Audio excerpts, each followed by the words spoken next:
Son édito sur le drame de Crépol en novembre 2023 avait été contesté par des membres de Reconquête et du Rassemblement national. l'Arcom réagit. Dans une décision publiée ce mardi 16 avril 2024, prise en assemblée plénière le 14 février dernier,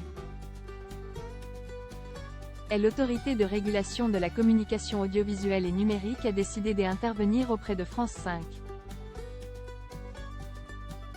Après un éditorial de Patrick Cohen dans C'est à vous concernant le décès de l'adolescent Thomas lors d'une fête de village à Crépol, dans la Drôme, en novembre 2023. En fin de soirée, une dizaine de jeunes se mêlent aux 400 participants. Dans l'édito en question, diffusé lundi 27 novembre 2023 sur France 5, l'ancien matinalier de France Inter et Europe 1 avait refait le film de la nuit tragique alors que l'enchaînement des faits n'avait pas encore été établi avec exactitude par les enquêteurs, avait fait savoir le parquet de Valence. En fin de soirée, une dizaine de jeunes se mêlent aux 400 participants. Ils ne sont pas du village, ils sont venus pour s'amuser, pour draguer des filles. Pas d'incident jusqu'à la dernière chanson de la soirée, Chiquita du rappeur Jules, avait raconté Patrick Cohen. C'est là que, d'après les mis en cause, un des participants au bal, un rugbyman, aurait tiré les cheveux longs d'un des membres du groupe en le traitant de Chiquita, c'est-à-dire de fille sexy, avait-il traduit. La bagarre qui suivait aurait vite dégénéré. Les offensés sortent des couteaux. Un adolescent de 16 ans s'effondre, poignardé à mort. Il s'appelait Thomas, il jouait au rugby, c'était l'une de ses premières sorties, avait ajouté le journaliste. Surtout, Patrick Cohen était parti du postulat, non établi, que la dizaine de jeunes avaient rejoint la fête sans mauvaises intentions alors qu'il était équipé d'armes blanches. À ce sujet précisément, deux versions s'étaient opposées, avait rapporté la journaliste Anaïs Crou dans le 19/20e Info, présenté le mardi 28 novembre 2023 par Barbara Klein, ex-CNews, sur France Info.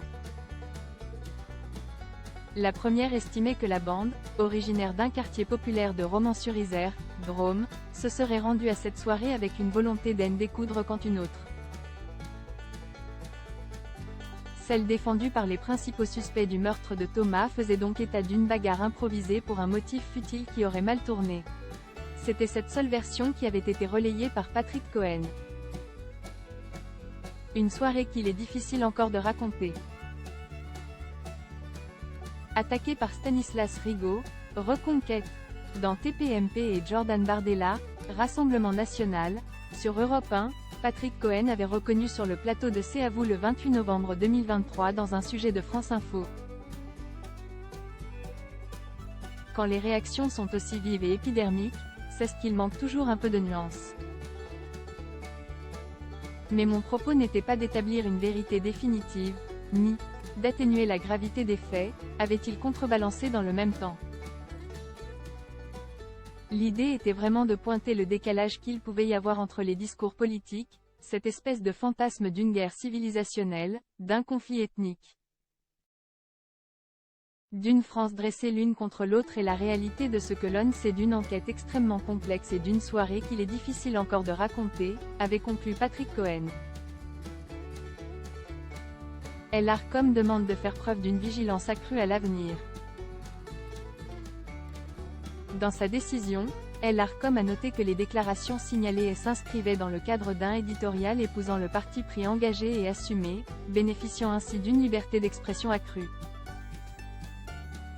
Pour autant, elle a considéré que certains propos, dénués de précautions oratoires et énoncés sur un mode déclaratif, ne satisfaisaient pas aux exigences de mesure, de rigueur et d'honnêteté accent aigu, inscrite à l'article 35 du cahier des charges de la société France Télévisions, a indiqué le régulateur. Et de demander à l'éditeur du service de faire preuve, à l'avenir, d'une vigilance accrue quant au respect des dispositions précitées, en particulier lorsque le sujet revêt une sensibilité particulière.